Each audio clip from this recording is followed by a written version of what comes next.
Ya, Bismillahirrahmanirrahim. Assalamualaikum warahmatullahi wabarakatuh. Jumpa kembali dengan saya, Nurul Astudiansi, di pembahasan tentang analisis korelasi. Berbicara tentang korelasi, mungkin sudah banyak yang tahu ya. Betul sekali, korelasi itu adalah semacam analisis hubungan atau analisis asosiatif. Ya, hubungan antara suatu variabel bebas dengan variabel terikat atau variabel tergantung. Misalkan kita ingin melihat apakah terdapat hubungan ya antara misalkan level IQ siswa dengan kemampuan akademik, atau kita ingin melihat kaitan apakah terdapat hubungan kemampuan komunikasi matematika dengan pemahaman konsep siswa misalnya. Nah, di sini tentu ada hubungan yang bersifat positif, ada hubungan yang bersifat negatif. Artinya korelasinya bisa positif, bisa negatif. Nah, kemudian berbicara tentang analisis korelasi, ya, itu merupakan suatu bagian dari statistik inferensial. Karena di statistik inferensial itu selain analisis hubungan, ada juga kemarin kita pernah bahas, yaitu analisis komparatif. Ya, melihat hasil perbedaan dari berbagai kelompok, perbedaan rata-rata misalnya.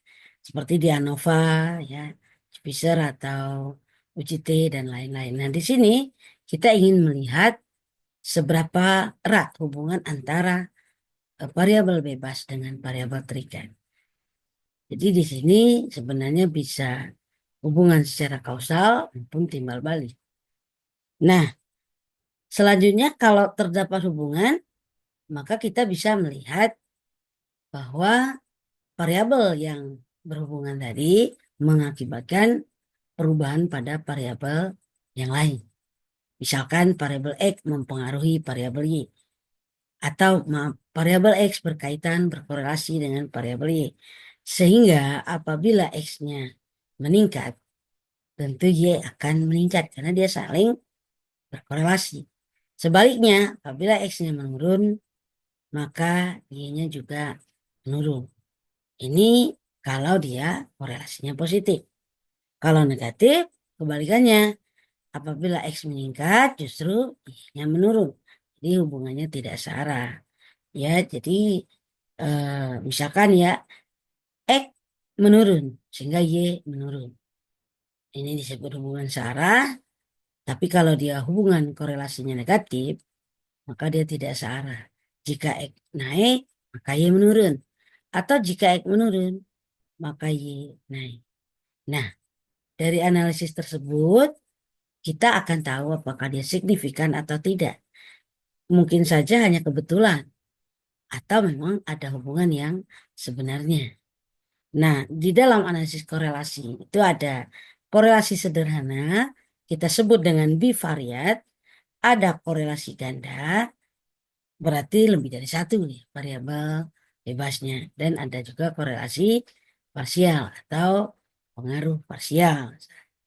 Nah, jadi kemungkinannya mungkin di dalam suatu hubungan itu, dalam korelasi itu ada yang namanya korelasi positif, ada yang namanya korelasi negatif, bahkan ada yang tidak memiliki korelasi. Dan mungkin saja korelasinya sangat sempurna. Seperti apa? Kita bisa lihat. Nah, dari gambar yang saya tampilkan, untuk yang pertama sebelah kiri, yang paling atas, itu kita lihat bahwa data yang seperti semut itu kan sebenarnya pasangan data. Seperti semut titik-titik itu ada, kita lihat condong ke kanan. Artinya datanya cenderung ke kanan. Berarti dia memiliki korelasi positif. Ketika X naik, maka Y juga naik.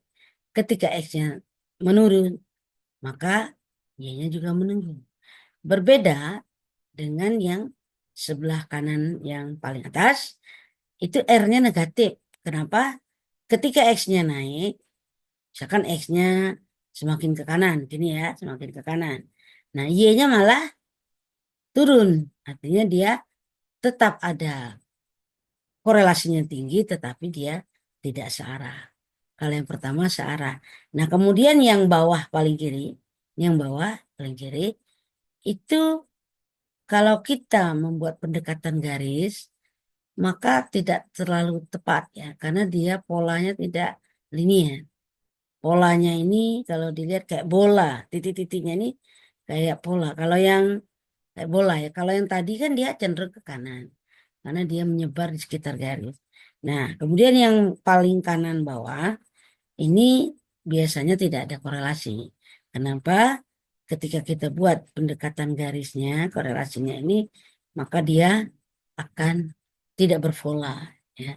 Oh, ini kan masih cenderung bisa yang ke kiri atau ke kiri, sehingga dia dikatakan rendah. Nah, kemudian kalau yang ini sebelah kiri, ini sangat sempurna. Kenapa? Karena pendekatan garisnya ini data, pasangan data berada di garis pas berimpit. Yang ini juga pas berimpit tapi arahnya berlawanan sehingga korelasi sempurna kedua-duanya, tapi ada yang positif, ada yang negatif. Nah, kalau yang ini jelas tidak linier. Karena kalau kita tarik garis ini, dia tidak akan pas, kecocokan grafiknya nggak pas. Kenapa? Karena pola semut-semut pasangan data ini membentuk sebuah kurva, bukan linear, garis lurus. Demikian juga yang sebelah kanan. Kalau kita lihat ini kayak kuadratik ya, kayak grafik kuadrat, sehingga tidak mungkin dia linear. Nah, selanjutnya banyak sekali teknik analisis korelasi ya. Untuk yang sederhana tentunya eh, ada namanya korelasi produk momen. Biasanya ini untuk data yang berskala interval atau rasio. Nah, kalau yang berupa ranking, mungkin datanya ordinal berjenjang, itu pakai rank Spearman. Produk momen biasa dikenal dengan korelasi Pearson. Nah, ada juga nanti korelasi Kendall-Tau, poin biserial. Biasanya ini untuk eh, variabel dikotomi ya. Ya, tidak gitu ya. Banyak sekali ada biserial, ada Gaussian V ini juga untuk dikotomi. Dikotomi itu data yang hanya dua, ya, tidak gitu ya. Laki perempuan dan sebagainya. Nah, untuk kali ini kita akan membahas nanti yang produk momen atau Pearson, korelasi Pearson dan range Spearman. Jadi ada dua ya. Yang satu berskala apa namanya interval atau rasio, yang kedua tadi rank berjenjang atau berskala ordinal. Nah, biasanya nilai korelasi itu berkisar antara 0 sampai +1 atau dari -1 sampai 0. Artinya dia tidak mungkin misalnya korelasinya 3,1. Jadi dia maksimal 1, minimum -1.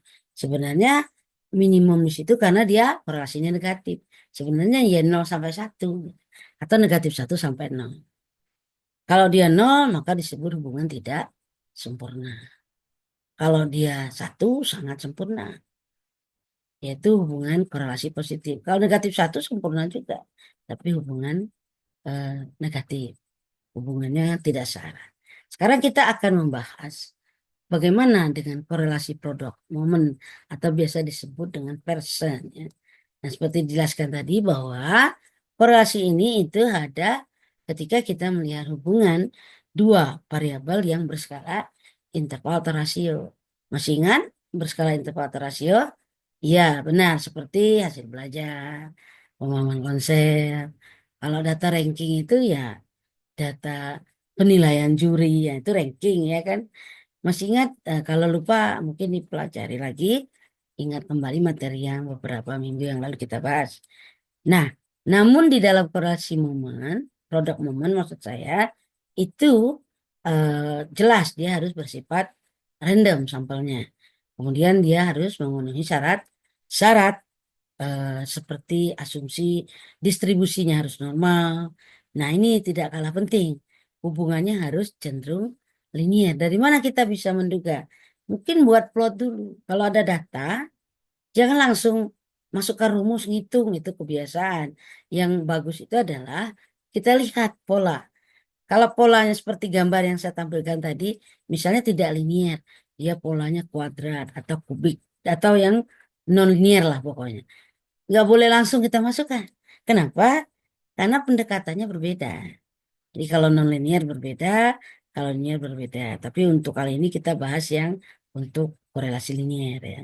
Nah biasanya ini sebenarnya koefisien korelasinya kita simbol dengan RXY, artinya hubungan antara variabel X dan Y.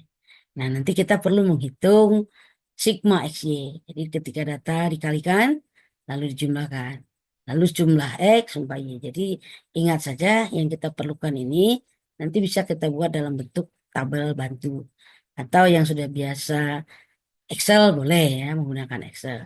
Nanti perlu juga sigma X kuadrat, artinya data X-nya kita kuadratkan, lalu setiap X ya, kuadrat-kuadrat nanti ditambah. Nah, X itu adalah variabel bebas, sedangkan Y variabel terikat. Nah, tentu N di sini banyaknya pasangan data. Kalau X 10 datanya, Y juga 10. Kalau nggak punya pasangan dia ya. Nah, penting diingat bahwa apa namanya di dalam perhitungan korelasi ini itu tetap mengikuti aturan-aturan di dalam pengujian hipotesis. Ada yang namanya rumusan atau bentuk hipotesis. Nanti ada alfa, ada kriteria penolakan, baru kita hitung uji statistik, terakhir kesimpulan. Jadi dari mulai baik itu ANOVA, uji T, kemudian regresi korelasi yang ada di inferensial itu 5 tahap langkah pengujian harus diingat. Nah, kita beri simbol rho, ya artinya kita buat hipotesis seperti biasa ada 0, ada 1. Rho-nya sama dengan 0, artinya apa? Boleh dibuat kalimat yang lengkap. Tidak terdapat hubungan yang signifikan antara variabel bebas dan variabel terikat atau antara X dan Y. Nah, kemudian H1-nya tentu lawannya bisa tidak sama dengan 0 kalau dua pihak, bisa kurang dari 0 kalau pihak kiri, bisa lebih dari 0 kalau pihak kanan. Jadi tergantung yang ingin kita uji nanti. Nah, kriteria seperti biasa. Kapan kita tolak? Ya, tentunya jika R hitung akan lebih dari R tabel. R tabel ini adalah tabel dari produk momen. Di buku statistik banyak sekali. Nah, cuman kalau kita ingin melihat cara lain, bisa juga menggunakan tabel T. Ketika datanya mungkin kurang dari 30. Ya, karena dia hasilnya sebenarnya sama. Nanti kita bisa mengkonversi. Ya. Nah, seperti ini. Jadi kalau kita misalnya datanya lebih dari 30, boleh langsung cek di tabel produk momen. Kalau dia kurang dari 30, boleh juga. Sebenarnya kesimpulannya mungkin sama. Tapi kalau dia semakin kecil n-nya, maka nanti hasilnya akan cenderung bias. Jadi kita dekati dengan rumus ketika sudah dapat RXY tadi atau R saja korelasi, kita masukkan ke apa namanya konversi T-nya menjadi ini ya. Nah, nanti kita lihat alfanya berapa. Nah, derajat bebasnya N min 2 karena ada data X dan Y. Nah, kita lakukan misalnya perhitungan untuk kasus berikut. Diketahui X adalah kecerdasan intelektual, lalu Y hasil belajar. Ingin kita lihat ada kaitan nggak ya data X ini, kecerdasan intelektual dengan hasil belajar? Ada nggak korelasinya? Kalau ada, seberapa kuat? Signifikan atau tidak? Jadi pertanyaannya sederhana. Ada korelasi nggak? Signifikan tidak? Kemudian seberapa kuat hubungannya? Nah, di sini sebenarnya tidak masalah ketika kita misalnya ini jadi Y, ini jadi E. Karena hubungan itu tidak harus timbal balik. Jadi seperti ini misalkan, saya ingin melihat apakah ada korelasi nilai statistik dan nilai kalkulus. Kan boleh saya balik, saya ingin melihat hubungan nilai kalkulus dengan nilai statistik. Kenapa dibalik? Sama saja, karena dia tidak ada yang mempengaruhi, tidak ada yang dipengaruhi, karena melihat korelasi. Nah, ini tabel bantu yang saya maksud. Misalkan datanya tadi sudah ada ya. Nah, kita jumlahkan total X, lalu yang ini kolom kedua, kita jumlahkan total Y. Nah, X Y ini artinya data kolom pertama kalikan dengan kolom kedua. 3 ke 3, 9. Kalau X kuadrat artinya kolom pertama kita kuadratkan. Yang Y kuadrat kolom kedua kita kuadratkan.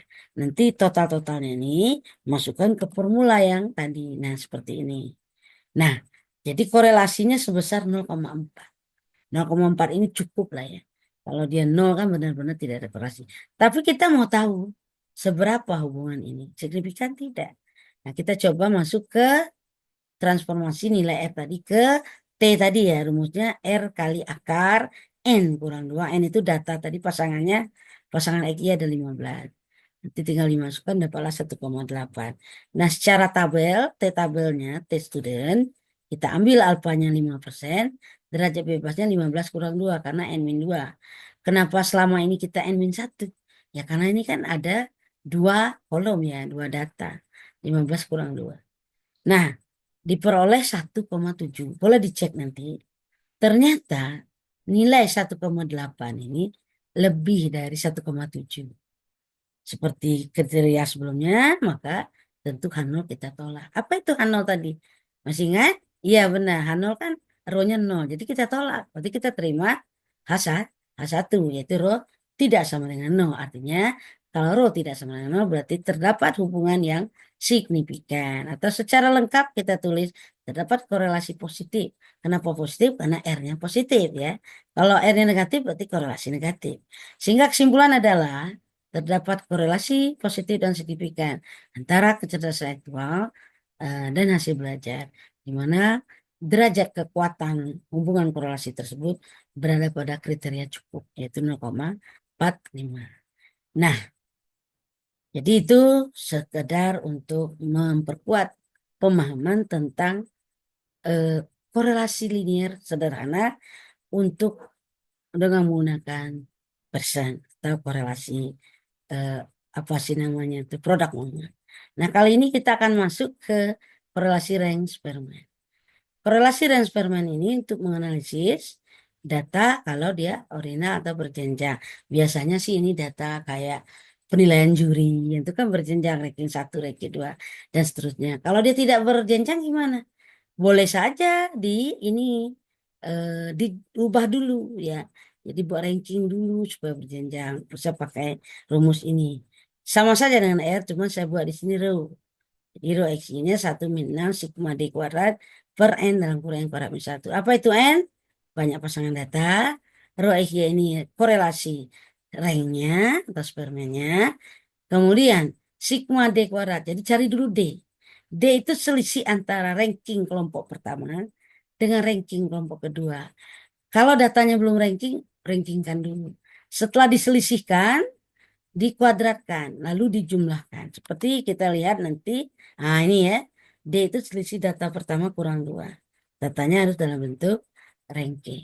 Seperti biasa, kita akan tolak Hano kalau lebih dari row tabel. Nanti ada tabel namanya range Spearman.